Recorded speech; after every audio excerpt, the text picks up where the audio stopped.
People get haunted, places get haunted. And the prospect of either of those happening to you is definitely a scary one. But what if hauntings aren't just restricted to those things? When everyday household items suddenly start to turn on us, cause accidents, or maybe even kill, then we have to ask the question, is anyone really safe from cursed objects?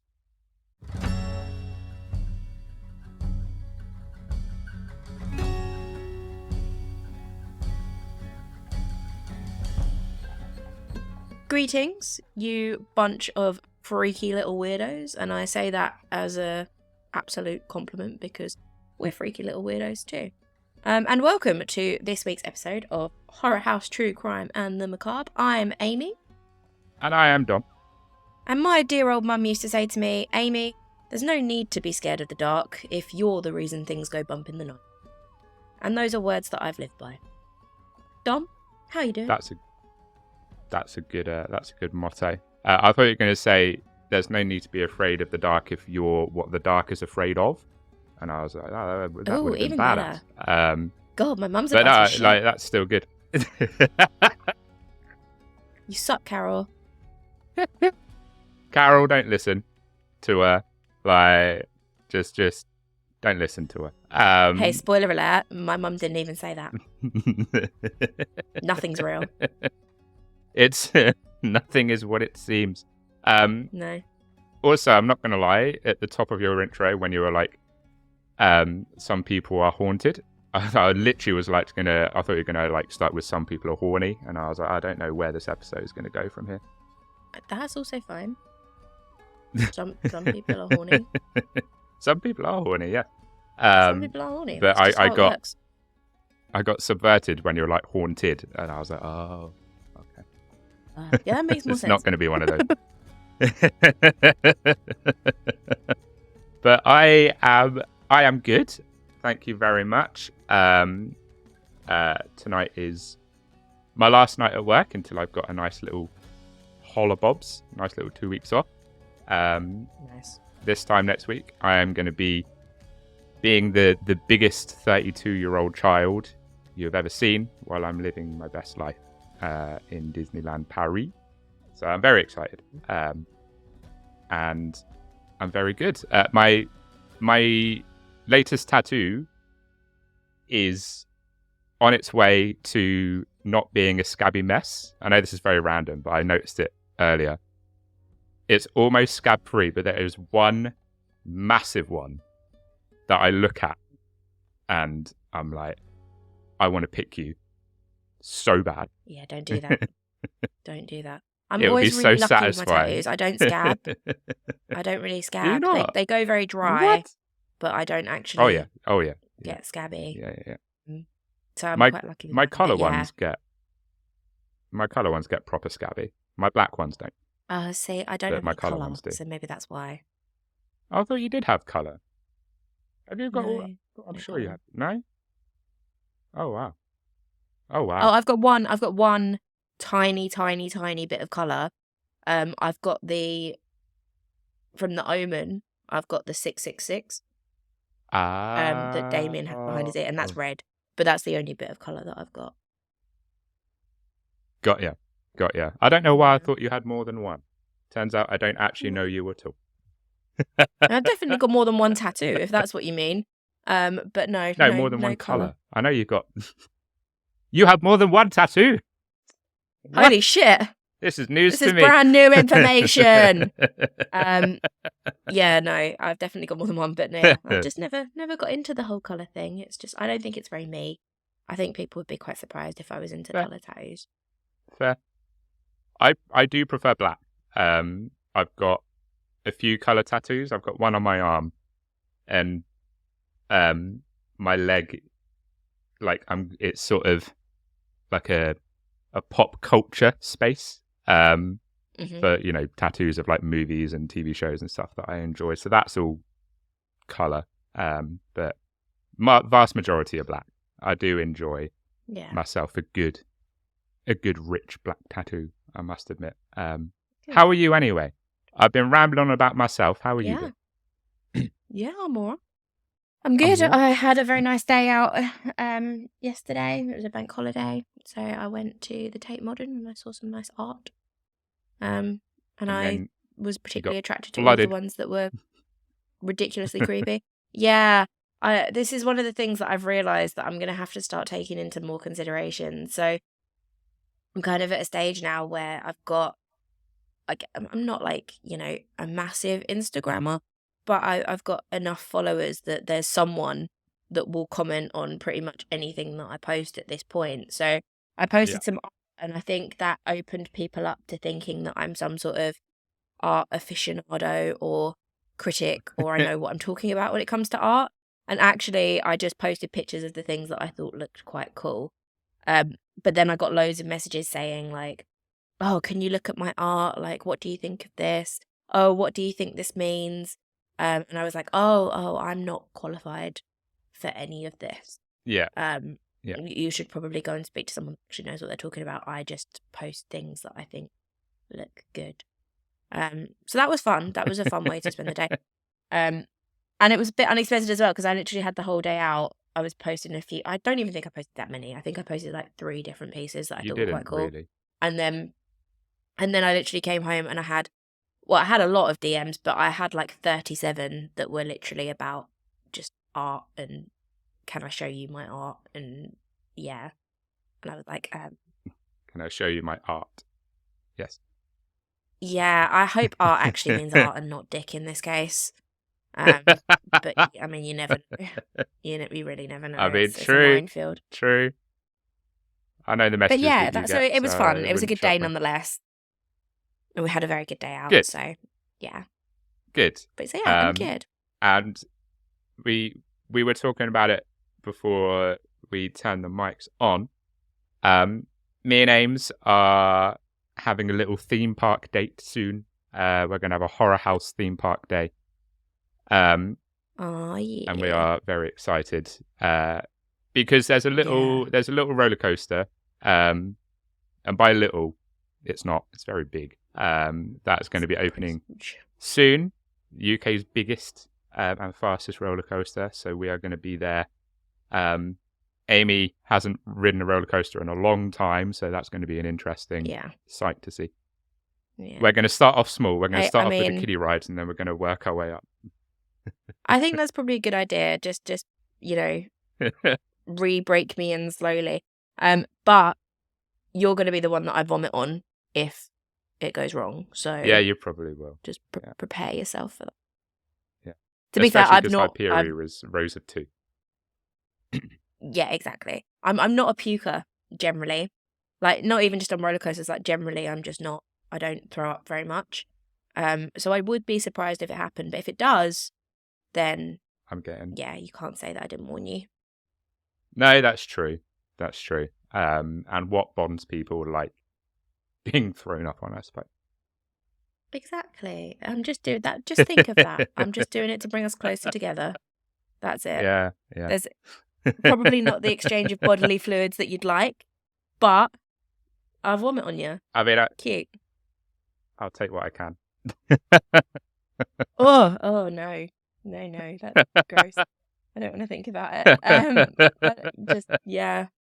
No. Moving. Moving swiftly on. Do you have any true crime news for us this week? Or I don't know, maybe we should just rename this part of the show the Florida Man news section because I feel like we just always have a good Florida Man story. So what's going on with the Florida men this week? Like, I mean, Florida, both Florida Man and Florida Woman, Florida People comes in quite clutch for us because it's quite difficult to find true crime news updates. So we were talking about this before we hit record, but I did find an update. This is quite a while back now, that some people might not be aware. I didn't look into it. I just saw like the headline on, it might have been like Google or something like that. But Gypsy Rose Blanchard has, as I said, this was a little while back now, so I don't know specifics. But she's apparently filed a restraining order against her now ex-husband. which, their marriage lasted a long time. Apparently, this is okay. We're having to rethink the name again. It's the Gypsy Rose Blanchard / Florida Man section of the show. But she's also had a nose job. I actually haven't seen any photos of this either, so I don't know if I'm living under a rock. I've only seen one. I don't think it was like a full-on. What is it that they call it? I think they call it rhinoplasty. I don't think it was like a full nose job. Yes, but she just had some minor nose adjustments. And okay. I think she's just living her best life, Yeah, those are two mini updates about Gypsy Rose Blanchard. But as for my actual update for this week, I have got the article up. Not the actual article, obviously the Reddit page, and then I'll go into the article. But I did spot this. I'll tell you the Reddit. Obviously, read out the Reddit article title or post title, and then go into the article proper. So on Reddit, it said, quote, Florida woman named Crystal Methvin was arrested. Amy, guess what for? Oh, it's either going to be crystal meth or it's not going to be crystal meth. It's crystal meth. She was arrested for crystal meth possession. And I saw it and I was like, oh my God, it's like it was a self-fulfilling prophecy almost. You would think that she would do anything else. With that name, you would think that I don't know, do cocaine, just anything that isn't crystal. Well, that's it. Don't live up to the stereotype. So this crystal methvin, what was she booked for again? It was crystal meth, wasn't it? And you're like, no, it's weed possession actually. How dare you? How dare you? It's actually fraud. God, so rude. She's actually a murderer. Oh, it's quite more serious than you actually thought. Sorry. Yeah. Have a good laugh. She's killed someone. All right. So this is from clickondetroit.com. It's not a mistake. They just reported it. It is a Florida woman. Don't worry. So, quote, a Florida woman named Crystal Methvin was arrested on charges of crystal meth possession. WFLA reports that the police responded to an anonymous tip that led them to a parking lot where 3 people were sitting in a car. Police said they searched the vehicle and found drug paraphernalia and a substance that tested positive for crystal methamphetamine. Methvin, aged 40, and Douglas Nickerson, aged 41, were arrested for drug possession, according to the St. Johns County Sheriff's Office. No details about the third person have been released at this time. According to jail records, Methvin has faced drug charges at least 14 previous times. So she's obviously not very good at being a drug addict or a drug mule or just drug anything. I would pick a different career path, Crystal. Preferably not crystal meth. Yeah. Or drug. Yeah. You're clearly not a good druggie, so just give up.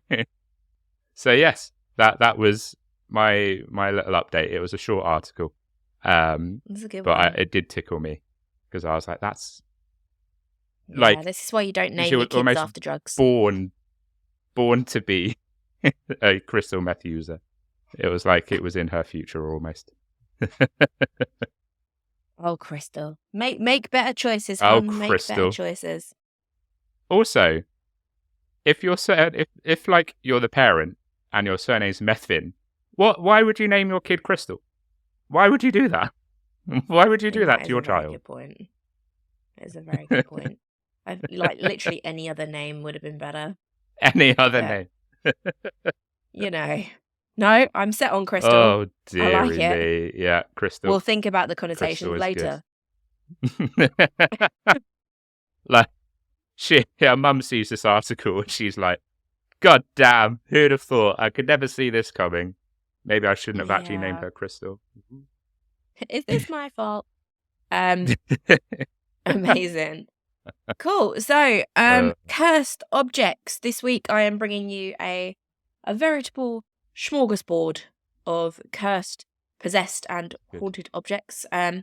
From one particularly well-known one, to some more obscure ones, from big to small, from truly terrifying in some cases to somewhat funny in others. I'm covering a range of topics. You are. Dom, if you had to maybe guess one of cursed objects that we're going to talk about today, do you reckon you could put in a good guess? Is Annabelle the doll going to be on this list? We have a winner. Give that man a coconut. Yes. And then she also, is on this list. Oh god, the life of me, I can't remember what it's called, but it was like a cursed music box. They made like a film about it. Ooh, and I can't remember no. what it was. But No, I was no like, music box. Annabelle's surely got to be on this list. Yeah, you can't do a cursed objects episode and not give a shout to my main girl. No. So yes, she is on the list. Absolutely not. She is last. So if you're here for Annabelle, you're just gonna have to wait, I'm afraid, or skip. You can skip. Or skip. You can just go to that chapter. There That's are fine. chapter We won't selections judge. in the YouTube video. Yeah, that's fine. But we recommend that you stick around because I've actually got 3 different cursed objects to talk about prior to. I quite like occasionally to do a few little stories in one episode because my ADHD brain means I find it easier to focus. It's not all about you, Annabelle. Go. Yeah. Chill out, you little cow.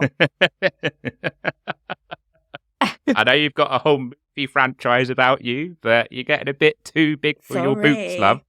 Chill. Yeah, exactly. Just chill. But we will get to her. We will cover her. We will chat about her a bit. She is one of 4, however, that we're going to talk about today. Our first one is definitely not a doll. Our first cursed object is in fact a chair. As you do. Oh wow. Okay. The Busby's stoop chair, or the dead man's chair, is an oak chair that was supposedly cursed by the murderer Thomas Busby before his execution by hanging in 1702 in North Yorkshire, United Kingdom.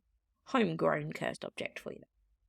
The chair is said to have remained in use for centuries at the Busby Stoop Inn near Thirsk. Due to the many deaths later attributed to sitting in the chair, the landlord donated it to Thirsk Museum in 1978. The man himself, Thomas Busby, was arrested, tried, and condemned to death after he murdered his father-in-law, Daniel Orty, in 1702. Orty and Busby were running a coin counterfeiting business, if you can call it a business. I think it's more of a criminal enterprise than a business, but yeah, that's what they were doing. Wouldn't it still be like illegal? Yes, but wouldn't it still be a business? I suppose could you have a legal business and then an illegal business? Yeah. I don't know. But criminal enterprise just sounds a bit fancier, doesn't it? Yeah, they were running a criminal enterprise that was based around counterfeiting coin.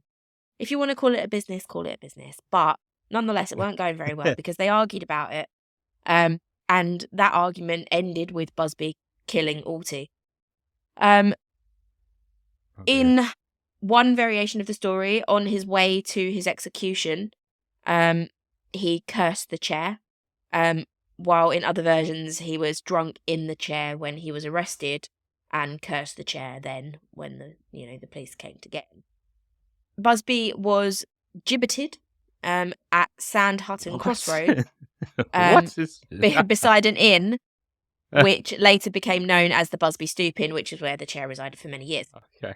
If, like Dom, you are unfamiliar with the term gibbeting, so it's the practice of having a prisoner,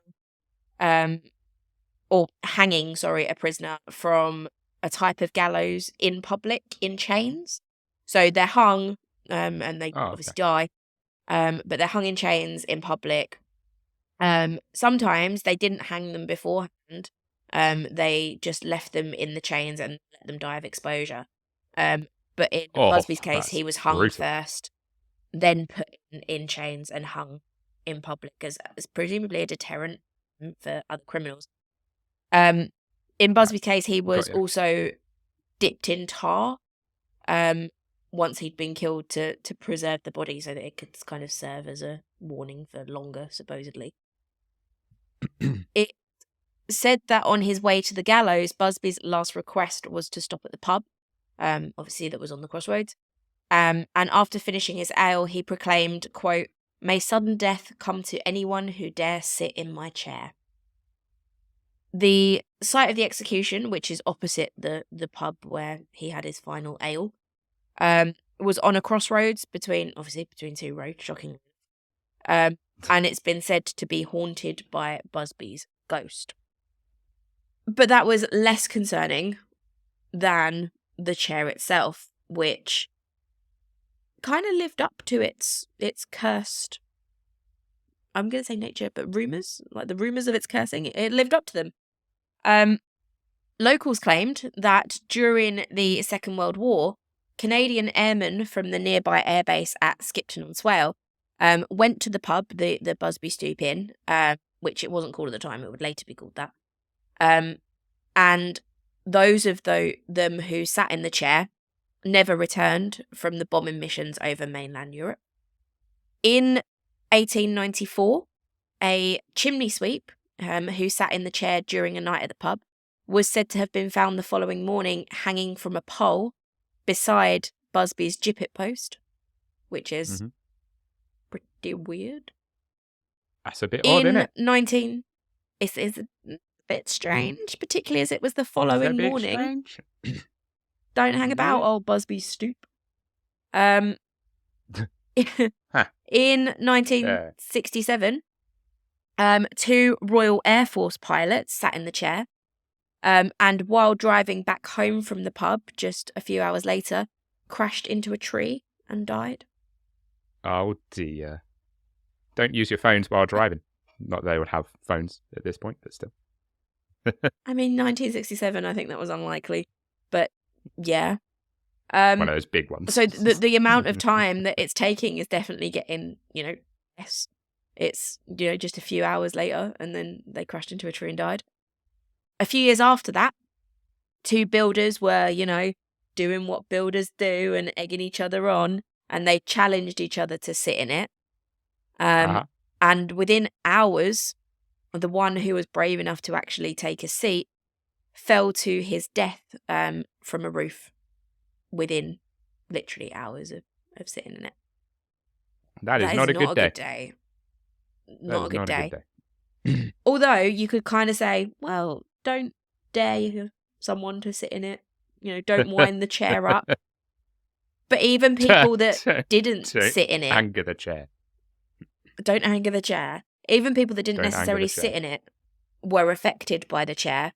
A cleaner who tripped and stumbled onto the chair while mopping later that week died of a brain tumour. So the chair takes no prisoners. The chair is an equal opportunity, no discrimination. It's an equal opportunity killer.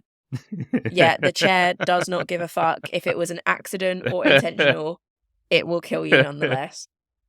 In the 1970s, the pub's long-serving landlord, Tony Earnshaw, became so concerned about the chair that he moved it into the cellar so that people couldn't sit in it in the bar. But that didn't stop the chair either. A beer delivery man who had been intrigued by what an antique chair was doing sat in the middle of a basement, sat in it, as you do when you see a chair. And mere minutes later, after he'd left the pub, he was killed in a crash just a few miles down the road. Shit. Chair's out for revenge. When you're like, the chair's been moved to the... When you're like, the chair's been moved to the cellar, and you're like, that didn't stop it. I could just picture the chair being like, you moved me to the fucking cellar, right? Yeah. Chair's out for revenge. You bitch. No, we shouldn't take the mickey out of the chair. We don't want to provoke it. No, that's true. It's not good. Although I did kind of think of it more as like, oh, we're going to put you in the cellar now. You're going on the naughty step. Yeah, that's what You I'm have been a thinking. bad chair. Like Naughty chair. like they put it Off in you the go. corner as well. Like, think about what you've done. Yeah, you've got to stop killing people. Come on. You're being I'm gonna unreasonable. walk. All right? I'm gonna walk to work tonight, and there's just gonna be like this chair, and the chair's like, I heard what you've been saying about me on your podcast. I know what you did. Talking smack. Take a seat. Rest your weary legs, Dom. Yeah. In 1978, so after the beer delivery man got killed, the landlord donated the chair to the Hearst Museum where it now resides. It's hung on the ceiling so that no one can accidentally sit in it. And it's basically just cleaned like once in a blue moon because no one wants to touch it. But yeah, it's been put out of harm's way and out of the way of accidental butts because you don't want to accidental booties sit in it by mistake. So I'm gonna find a that is news the story article of soon. Busby Stoop. I'm gonna find a news article soon, and it's gonna be like this chair has killed another person, and then I'm gonna think about this episode. I'm gonna be like, wait, didn't Amy say they hung it from the ceiling? How has it killed another one? Did they like scale it? What's going on? Oh dear. Yeah, it's pretty scary stuff for a chair. Like it's an inanimate I mean, object. that's pretty wild. That's pretty wild. Lots of death surrounding this one chair. I don't know what upset the chair so much that it decided to just kill people. I mean, I don't think it was the chair's fault. It was old Busby's. He cursed it. I don't think the chair was like, do you know what? I'm fed up of being sat on. Yeah. I mean, yeah, I don't know. Like, Busby, just why are you cursing things, man? Like, you are it's mean. indirectly or directly, whichever way you look at it, the cause of a lot of deaths. Yeah. I also think that this should, how they're making a movie about the unknown from the Willy Wonka experience. Yeah. They should make like a movie. It's like about the revenge of the cursed chair. The revenge of the chair. Yeah. I'd watch that. People. I'd watch that movie. I would.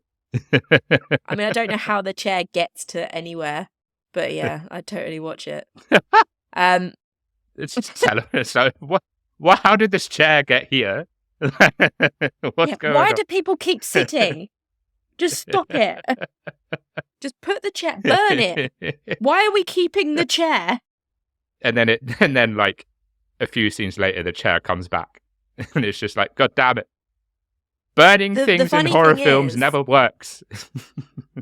The funny thing is, out of all of the cursed objects that we're going to talk about today, the chair actually has the highest body count. So, yeah. It's amazing. Not dear. good. Not good. Not a good good chair.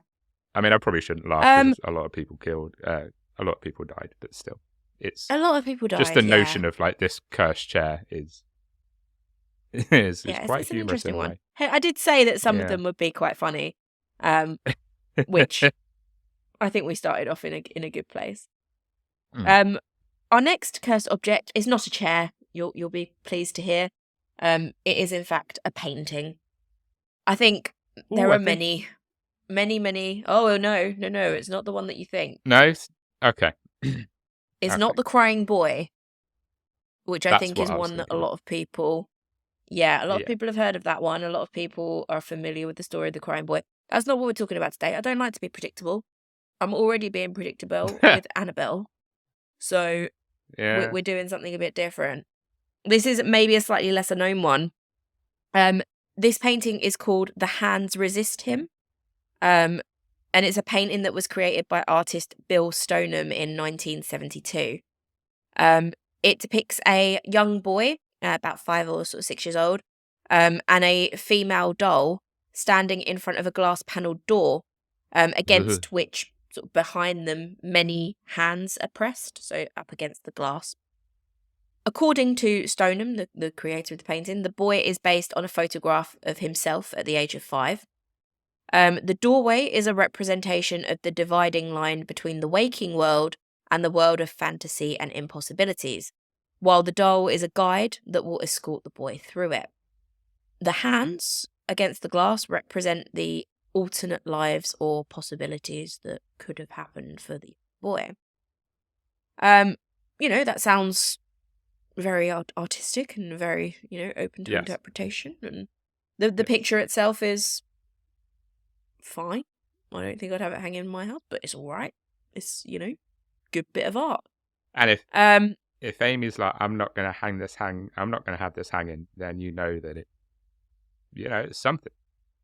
Because It's not good. I've got some pretty questionable shit in my house. Yeah. I've got some stuff that I've literally been told is cursed, and it's still made its way into my house. But meh. Nonetheless, it would appear to be a relatively normal painting. But it became the subject of an urban legend and a viral internet meme in February 2000, when it was posted for sale on eBay, along with a description implying that it was haunted. The painting was first displayed at the Feingarten Gallery in Beverly Hills, California during the 1970s. A one-man Stoneham show at the gallery, so the artist it's just his exhibition, which included the piece, was reviewed by the art critic at the Los Angeles Times. During the show, so while the gallery was showing the work and doing this exhibition, the painting was purchased by an actor, John Marley, who played, and again, Dom, I'm going to call you out on your film knowledge once again, but if you're up on your films, he played Jack Waltz in The Godfather. Oh, yeah. I've seen The Godfather. Yeah, good. I mean, it's generally considered the best film of all time, so I would Who would I be if I hadn't watched The Godfather? I haven't watched all three. That. I've only watched part 1 and part 2, but I haven't watched part 3. Yeah, me too. That's the only ones worth watching. Probably get lynched for saying that, but yeah. No, to be fair, I think the general consensus is part 3 is not worth your time. Not good. Just part 1 and 2. I did have a massive argument whether or not The Godfather deserved to be considered the best film of all time. And that's not like me saying that. That's not my opinion. That's apparently on IMDb. It's like the highest rated movie of all time. Yeah. Which I'm not sure. Okay. Sure. I don't know. Hot Let us know what you think in the comments. Hot take. Hot take. But yeah, anyway, he bought the painting Yeah. And had it for some time. Sometime after his death, the painting was found at the site of an old brewery by an elderly Californian couple, who were the ones that would then end up listing it on eBay, again in February 2000. According to the couple, the painting no idea. carried the painting carried some form of curse.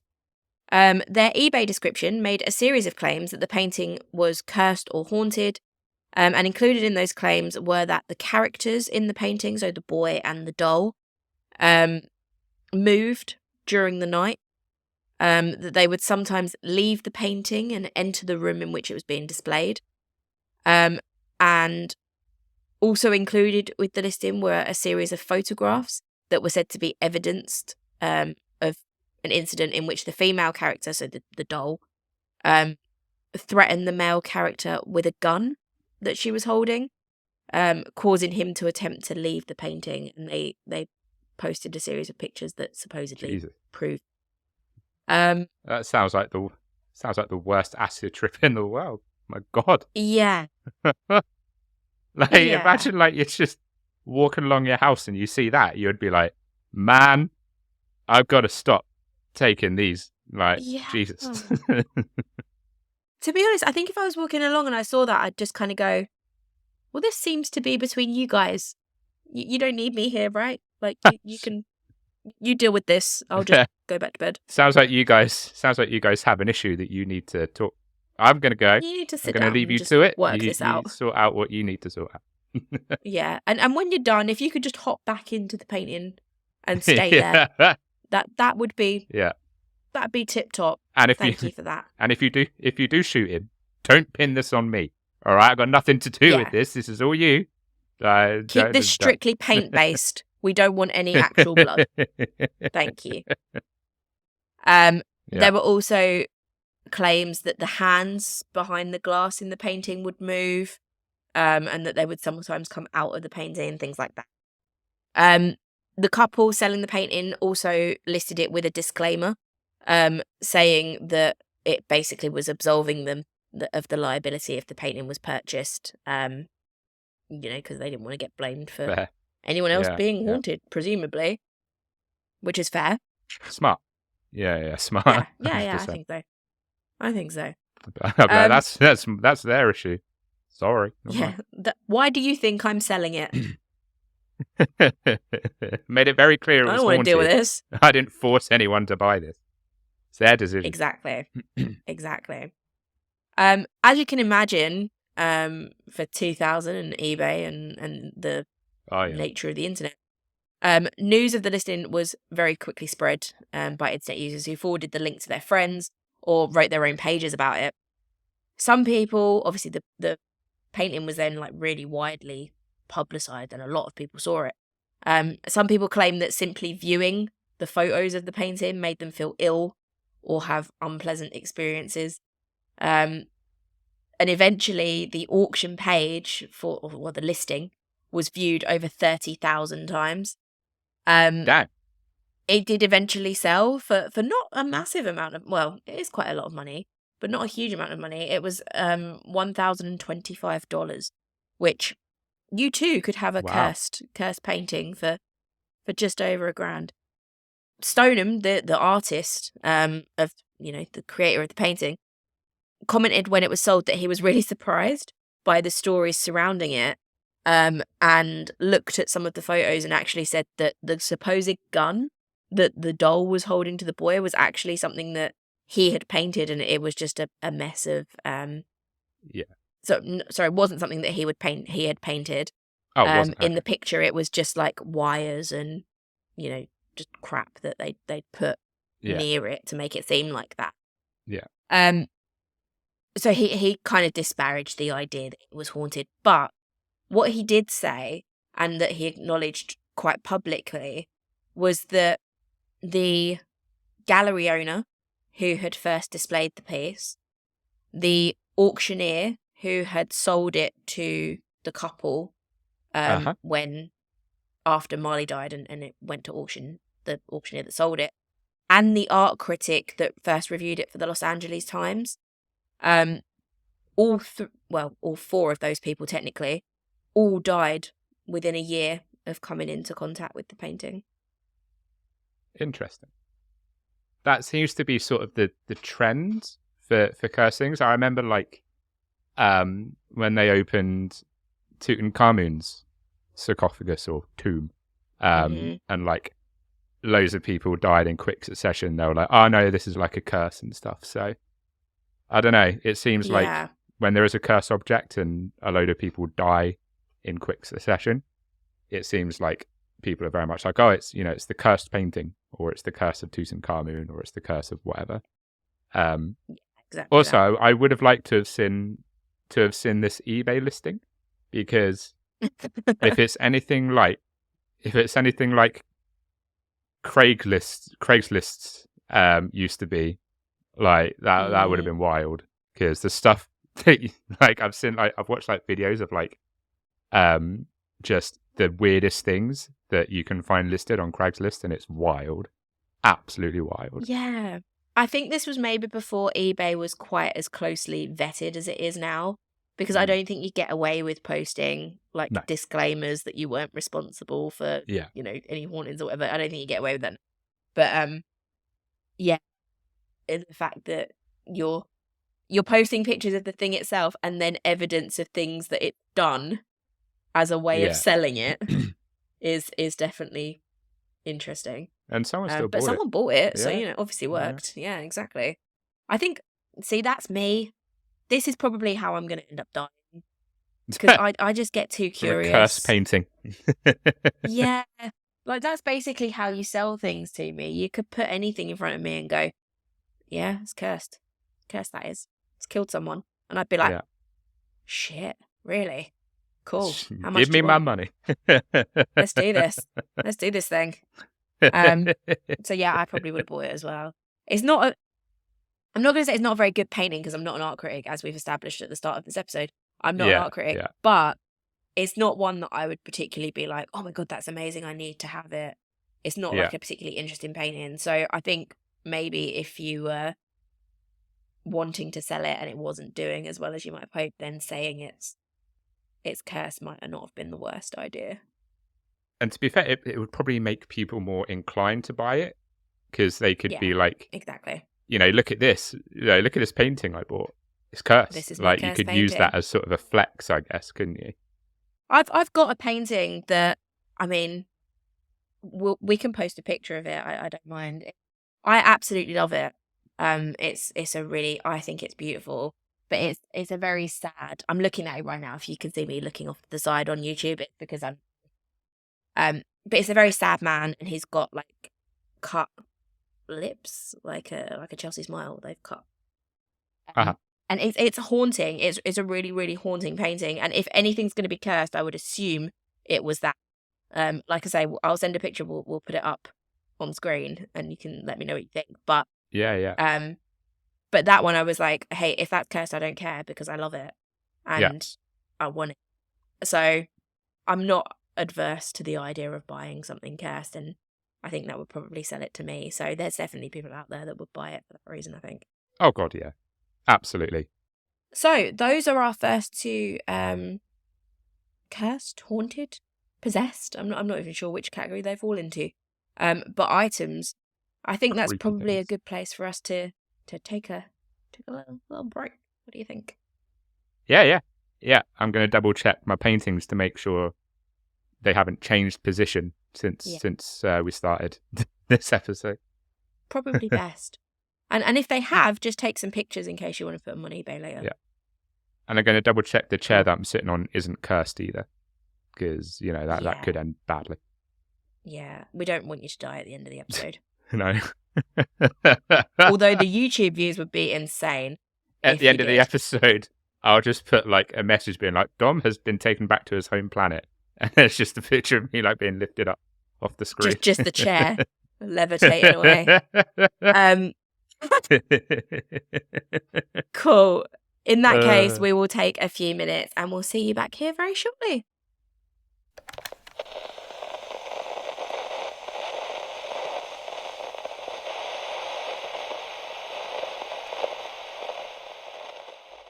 Welcome back to part 2 of our cursed, haunted, possessed, whatever objects episode. We have talked about... That's going to be the episode title.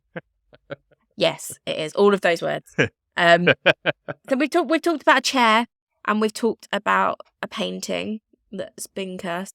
Our second half is going to be doll-based. I'm not happy about this. Dolls. Me neither. I know there are some people out there that are really into them, that collect them, like dolls, that, I don't know, just, yeah. But for me, no. And I have dead stuffed animals all over my house. All over it. But I will not have a doll in this house. So what does that tell you? No. Creepy things. Creepy. They follow you around the room and everything. They're just horrible. Horrible things. So they should be burned. All of them. Burn every single doll. Yes.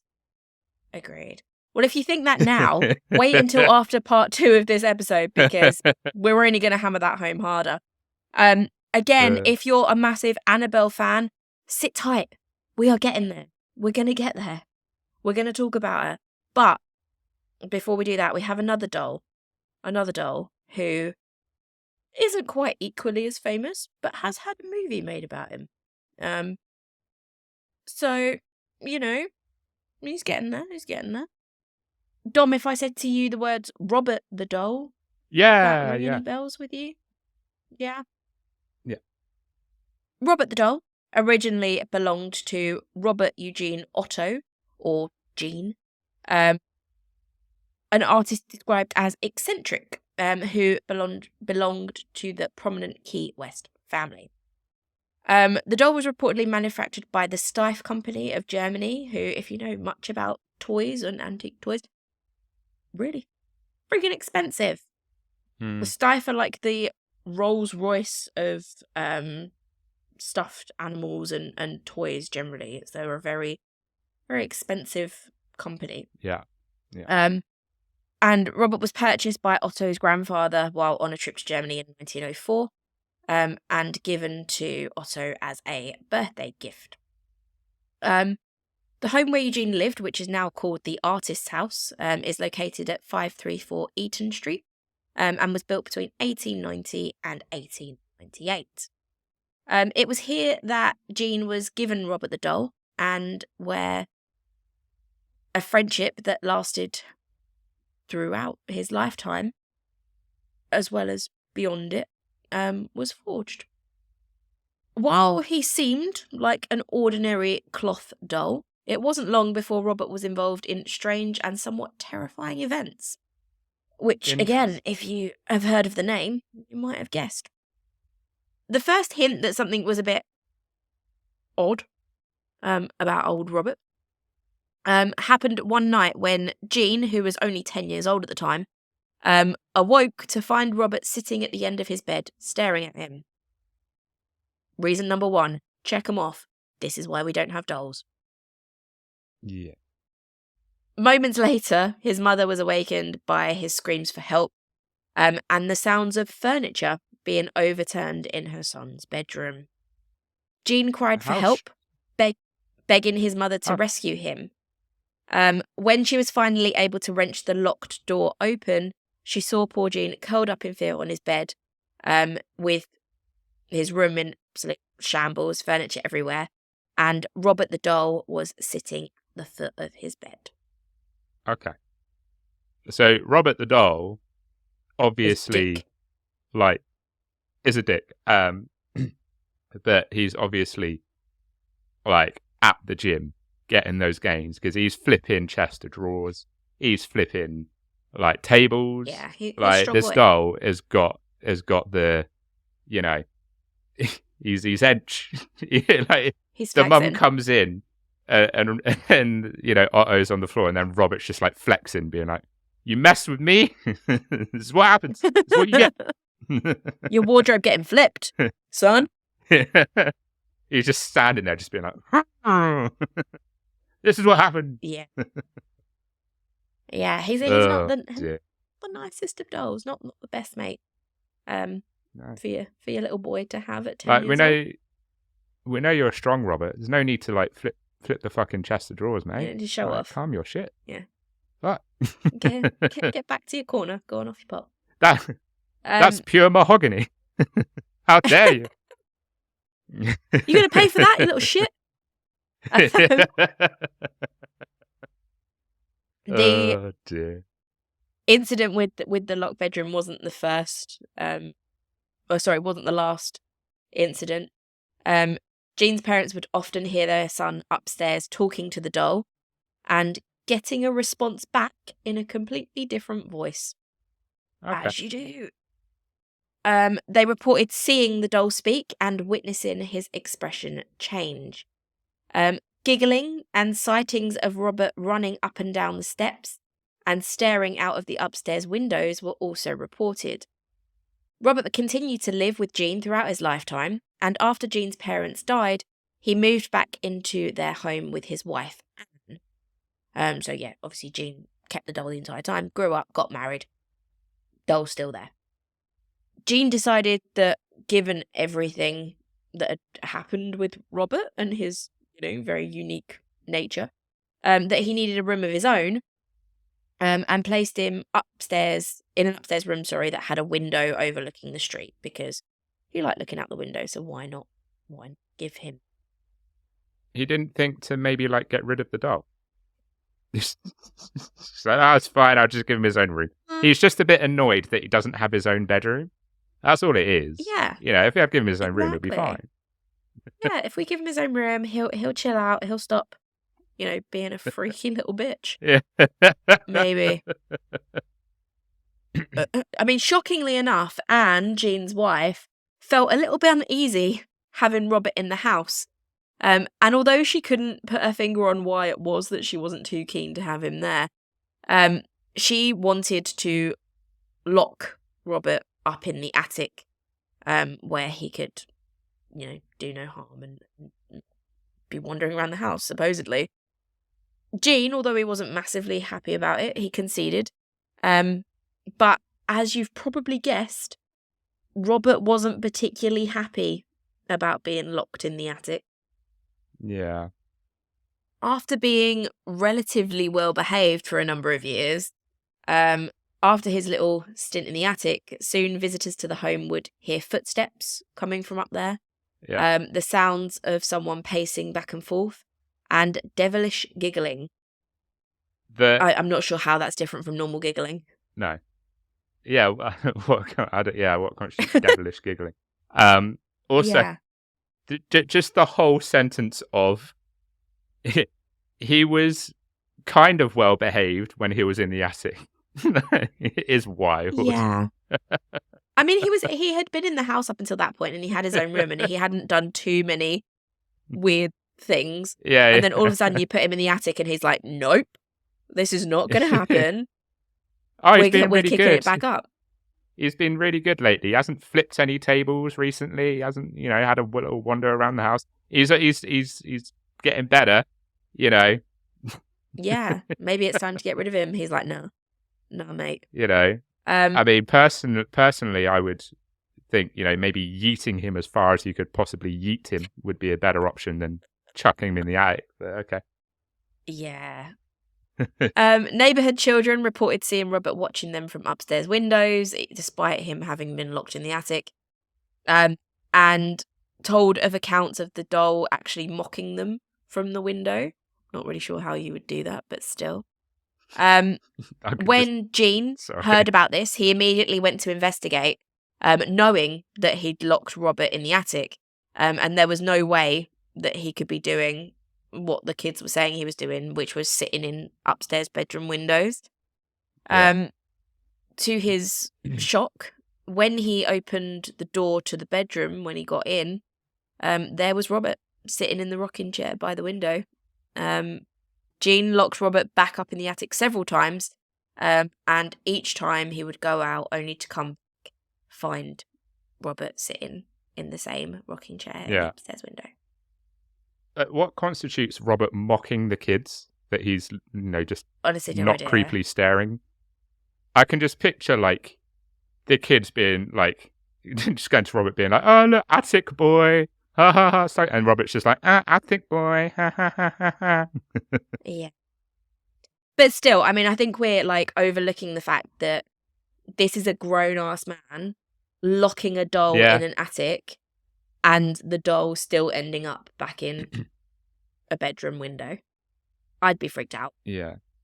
So according to the story, the doll has supernatural abilities that allow it to move. These are all things that have kind of been reported since. Change its facial expression and make giggling sounds. Some versions of the story claim that after, it had spent its time with Otto and the family, that a young girl of Bohemian descent gave the doll to them as a gift, or as a retaliation for wrongdoing, which I'm not really sure if that's the case. I think it's probably more likely that it was bought in Germany. Other stories claim that the doll moved voodoo figurines around the room, and that he was, quote, aware of everything that went on around him. I'm not sure how you would tell that, but yeah. I mean, I'm not going to lie, all of that sounds very, very Hollywood. Gonna be honest, I don't really believe any of it, but... yeah. But who knows? Nonetheless, there was plenty of reason to be a little bit nervous about Robert, if that's genuinely what was going on in the house at the time. Robert currently resides in East Martello Fort in Key West, where museum visitors supposedly experience, quote, post-visit misfortunes for failing to respect Robert. As an example of what not respecting Robert looks like, Robert doesn't like having his picture taken and guests have reported that their cameras become inoperable when they try to take a picture of him, only for the cameras to begin working again once they've left the museum. Yeah. Which is odd. When you're like, he gets a bit aggy when they don't show him enough respect. I was like, is he in league with the chair? Like, Yeah. what's going? Maybe The they chair's should like, just kill two disrespect birds me? with one stone and sit Robert in the chair and then see what happens. Maybe. Like a versus. Maybe. Yeah. No, that matchup of the century: Robert the doll versus the chair. Yeah. I mean, again, I would watch that movie. That sounds great. I probably It sounds would really good. You're like, have you seen Freddy versus Jason? Nah, mate. Robert the doll versus the chair. Versus the chair. That's where it's at. That's what we want. So yeah, Robert's in a museum. He sits inside a glass case, but that doesn't seem to stop him from inflicting fear and discomfort to the museum staff and visitors. Staff members have often reported that Robert's facial expression changes, that they can hear giggling as they leave the room, and have seen Robert holding his hands up to the glass on multiple occasions. So even being in a museum doesn't necessarily stop him from doing his thing. He just wants to get out. Bless him. He's like, let me out, please. I mean, of all the things that I thought you were going to say about Robert the doll, bless him, wasn't top of my list. Bless him. He's stuck in a glass case. Do you know what he is, Ames? Do you know what he's stuck in a glass case of emotion. He just wants to leave. Yeah. He just wants to get out. Yeah, all right. You're right, Robert. Bless him. I'm in a glass case of emotion.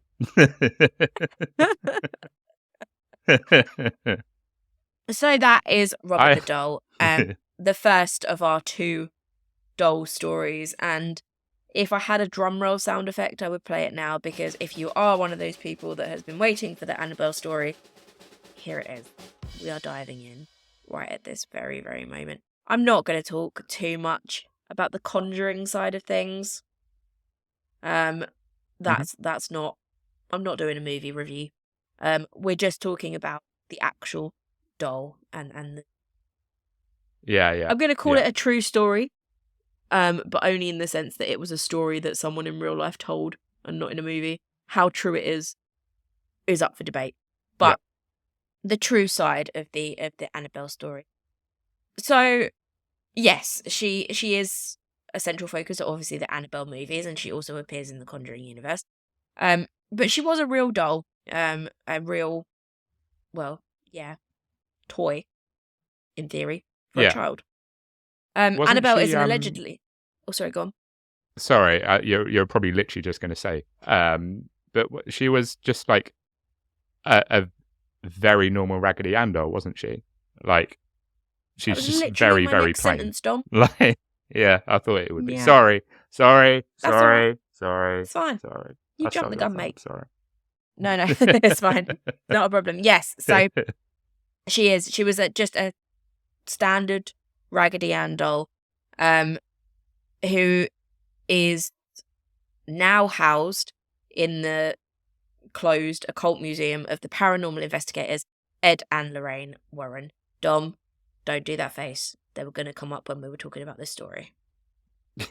I know. I don't mind them. You're a bit meh. Yeah, well, they've got her, so there we go. Annabelle was moved there after supposed hauntings in 1970. And yes, again, in case you weren't aware of it, the doll, the character Annabelle is based upon the doll.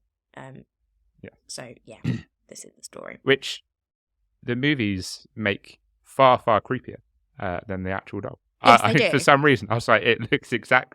I was like, this is going to look exactly like the movie version. I don't know why I thought that, because obviously it wouldn't. But I was like, oh. Yeah. This is... Okay. Yeah, I think if they'd have made the doll in the movies, I think they had a vision for the doll in the movies for it to be a very scary set of films, which they are. the Annabelle movies are quite scary. I think if they'd have put the real Annabelle doll, like made her appear as she had, it would have had more like Chucky vibes. It would have been like, Yeah, this yeah, is scary, yeah. but also kind of funny. And I think they wanted to just get rid of the funny element. But Yeah, yeah, the yeah. actual Annabelle doll is not one that you would consider to be scary, and unless you know this story. Um, she's a very, just normal looking doll, really. Someone needs Not to the creepy China kind. Yeah, yeah. Someone needs to do a recut of like the actual Annabelle doll over like Yeah. in place of the just like but not change anything. So like their reaction is exactly the same as it would be for the really creepy, and then the camera pans to like the doll, and it's just this just completely normal Raggedy Ann doll, and you're just like, oh, okay. What's so terrifying about this doll? She's just not got the right look for horror, has the real No, Annabelle. bless her. I think that's what it comes down to. Sorry, No. sweet. That's But how it is. then again, that might make it a little bit scarier because it's a normal looking doll. So you wouldn't suspect that this doll was cut. It's just a Yeah. normal looking doll. Yeah, this is true. This is true. But yeah, like I say, I think there was a vision for the movies and it didn't Of include course, a rag doll, which is fair. The real Uh, Annabelle doll was given as a birthday present by a mother to her daughter, Donna, a nursing student who was turning 28. Donna's mother purchased the Raggedy Ann doll from a hobby store in 1970. Sorry, yeah. Given the style of the real doll, it was most likely purchased new, since that particular Raggedy Ann doll, the dress that she was wearing, don't predate 1970. So she's a relatively modern doll, not like... I don't know if this is just me, but I think when I think of possessed, haunted dolls, I think of them as being really old, like yeah, Victorian, yeah. Edwardian, dolls with a lot of backstory, I guess. And Mm-hmm. Annabelle wasn't really that. She's just a 1970s generically factory produced doll. According to the Warrens' account of the story, Donna, the nursing student and now new owner of the Annabelle doll, who shared an apartment with her roommate Angie, who was also a nurse, would come home to find that the doll had shifted positions. At first, its movements were very subtle. Might only move a limb or its position on the bed, for example. Sometimes it would be on top of the bed and they would come home and it would be under the covers or, something like that. Very small movements that you might have missed if you couldn't remember where you left her. However, in time, the movements became more noticeable. Donna and Angie began to discover the doll in different rooms to where they had left it. It would even appear in Donna's room when the door had been shut. So she somehow managed to get in there without, I guess, open the door, I suppose. Sometimes they found the doll with its legs crossed and its arms folded, while on other occasions it was found standing on its feet or leaning against a dining room chair.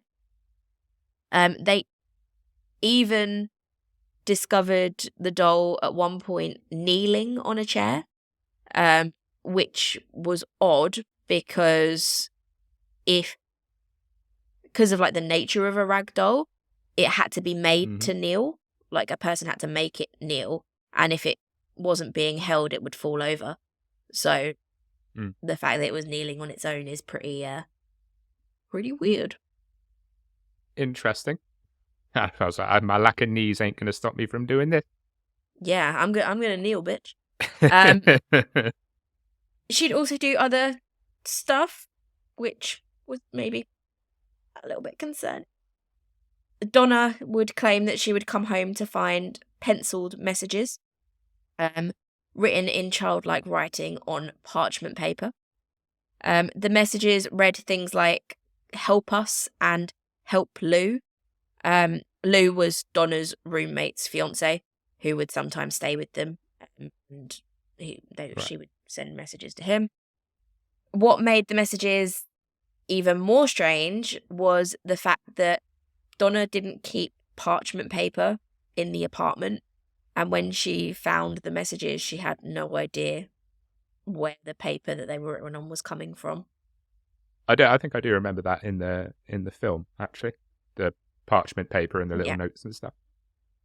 Yeah. So again, obviously, I don't want to like point. confuse too much the film with the real story, but one of the things that was true was that they did find notes supposedly from Bill.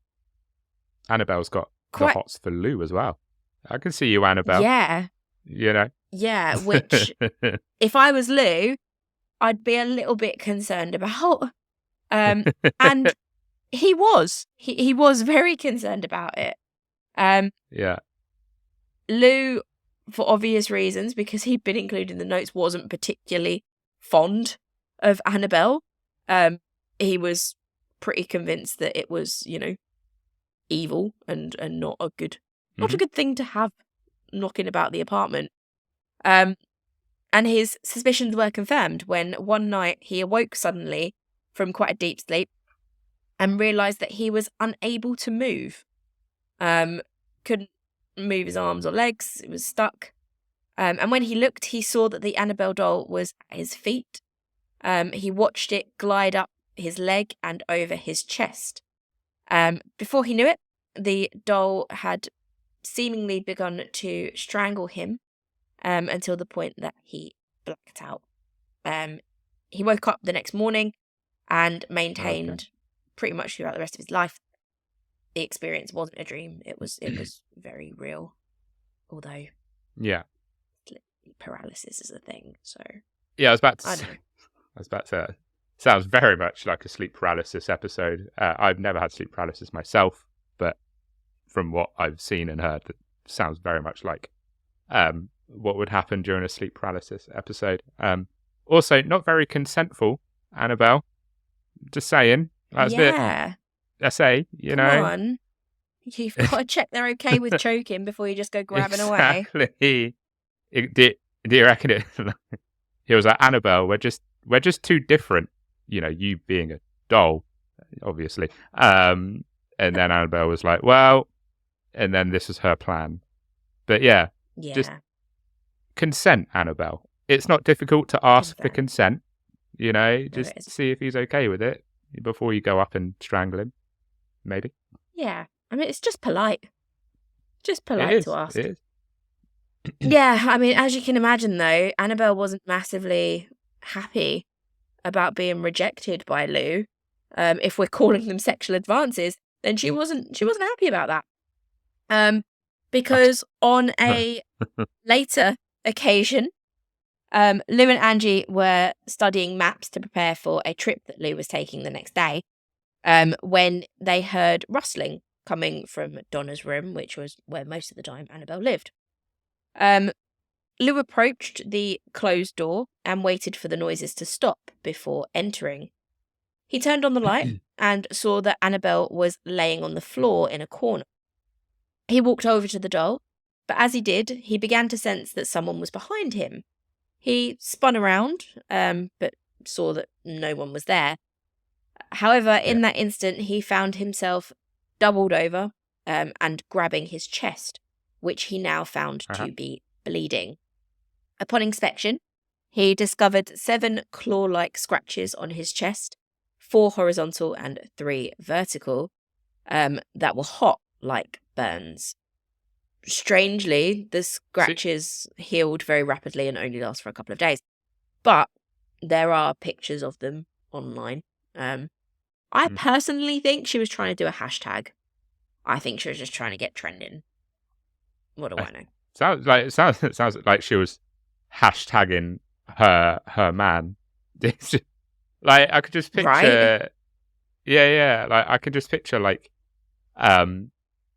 Annabelle having like a little girls chat, a little girls time, and she's like, "Man, like I don't know where I'm going wrong with Lou. Like I've tried this and I've tried that, and like is it me? Like, and they're just like, Annabelle, you're a doll. Yeah, this isn't the like, issue. physically, this cannot work. There are many reasons why this cannot work. I You're don't a know. doll. I've seen some dolls on the internet that I they can suppose. make it work. I suppose. But she wasn't that kind of doll. So No. so yeah, that's the story of Annabelle, the real Annabelle. Obviously the movies then go on to create like this entire universe Yes. based around her. Yes. And a lot of what comes from the films has some root in real life, like the messages that was supposedly real, that happened. I believe there's even, I think it's Annabelle the Creation in that movie. Lou comes up, a character similar to Lou comes up, and she has this kind of obsession with him. So that is taken from the real story, but everything else is pretty blown up for the sake of horror. I think in horror movies you have to blow it up because you need it to be really scary. But if legitimately these two women were both confirming the fact that this doll was moving of its own accord around the apartment, we can joke about it. We can, have a laugh about it and say, oh my God, how funny. She's, kneeling when she can't kneel. Haha, hilarious. But if you are certain that you left her in one position in one room of the house, you've gone out, come home, and she's in a completely different position in a different part of the house, you're going to be scared. Yeah. That's Annabelle. And she is our final cursed. I don't want to call her an object, but yeah, she's an object. She's a doll. She's sitting safely in her glass case in the now defunct Ed and Lorraine Warren room of possessed shit that should never see the light of day. That's what they say. I'm surprised Zach Bagans hasn't picked it up and put it in his Las Vegas haunted museum. It seems like he just picks up anything that is supposedly haunted and puts it in his museum. So maybe one day Annabelle will be there. Yeah, I mean that's another thing that is true to life. So the whole putting her in a glass case with like the warning, never open this case under any circumstances. Do not move her, etc., etc. That's real. That is, she is in a case that says that warning on it. She just doesn't look like the one in the movie. That's all. No, not at all. Not at all. So those are our 4 cursed, haunted, possessed. I don't know what you want to call it. It could be any of the above.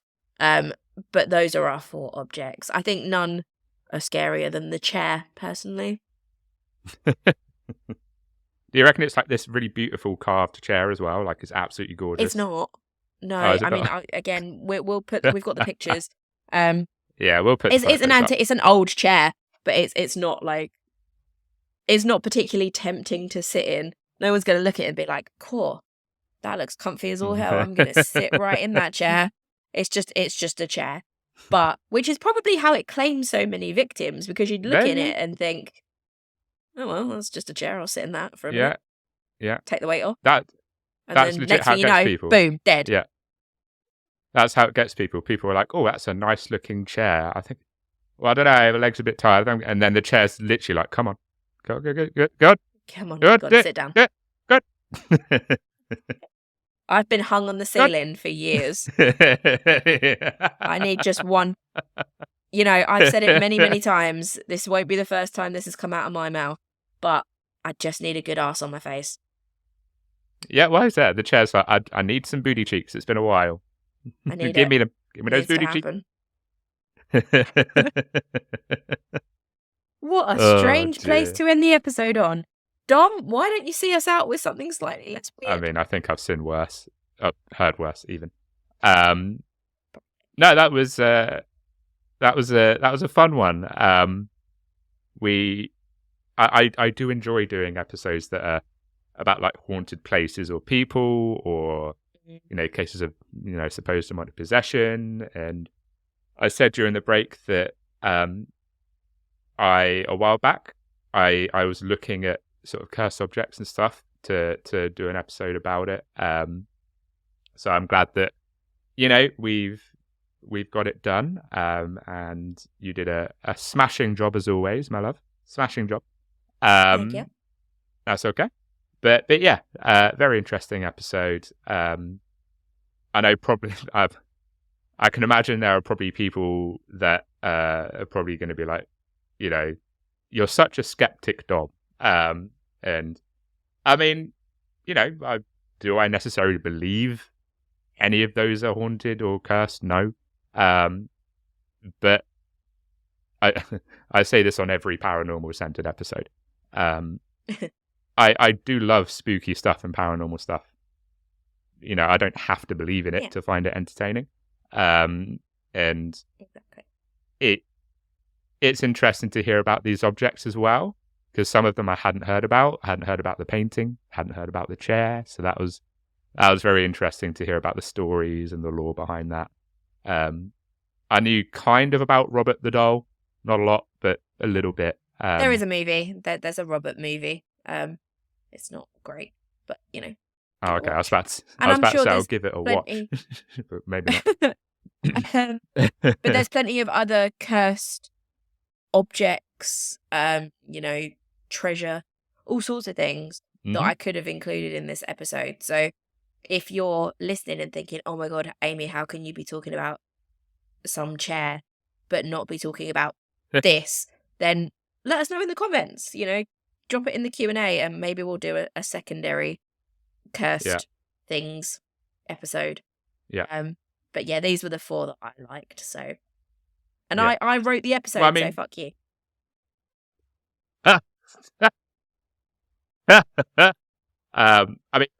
Plus, like we said, there's going to be a Robert the Doll versus the chair movie. I mean, come on, we had to talk about the chair. Like we had to do. We're going to get right in that script. We'll outline one or pen one and send it to them and be like, let us write your scripts for the Unknown film, which I can't believe that's going to be an actual thing. I still think that's fucking hilarious. But yeah, so to wrap up as originally I was going to do, and then I went on a tangent, which I do a lot. Thank you for listening to this week's episode. Bit of a different one. We like to dabble occasionally in the paranormal and break things up a little bit.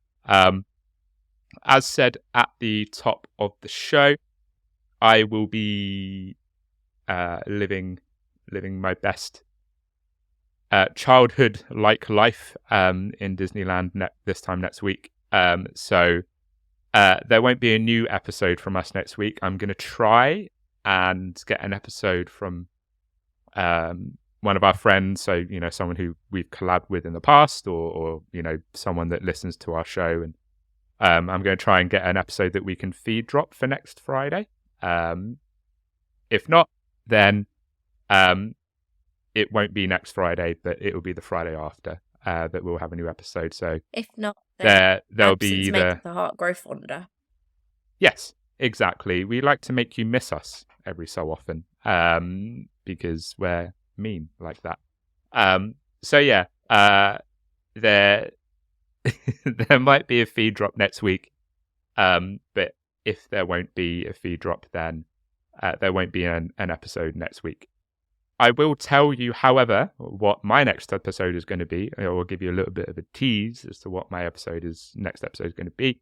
And it will be a true crime episode, going back to the tried and tested true crime. And it's going to be about someone who is what we call a family annihilator. And I'm not going to lie, he is the biggest piece of shit I've ever come across. He is an absolute waste of oxygen. And he did some pretty horrific things. But you're going to have to wait a few weeks to find out what those things are. However, for now, there are many ways that you can support the show. You can buy us a coffee if you want to support us financially. If you want to support us for a non-monetary charge, then you can follow us on Instagram at horrorhouse_pod. You can subscribe to the YouTube channel.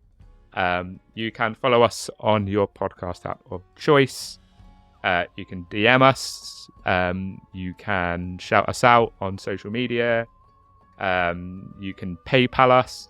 You can write us a letter which is delivered by Raven. I don't know.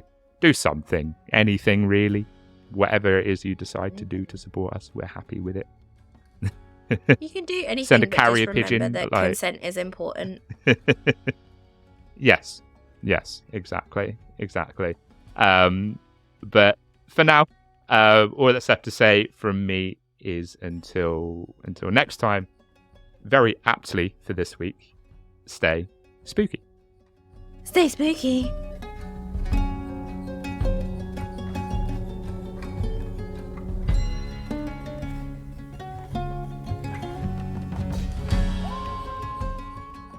If you had the choice of an object that you would like to be cursed by, Amy, what would it be? Oh. Ooh. Jason Momoa's dick. God. Does that count? Cursed by Jason. That wouldn't even be a curse. No, it would be a blessing. It would. Oh, dearie me.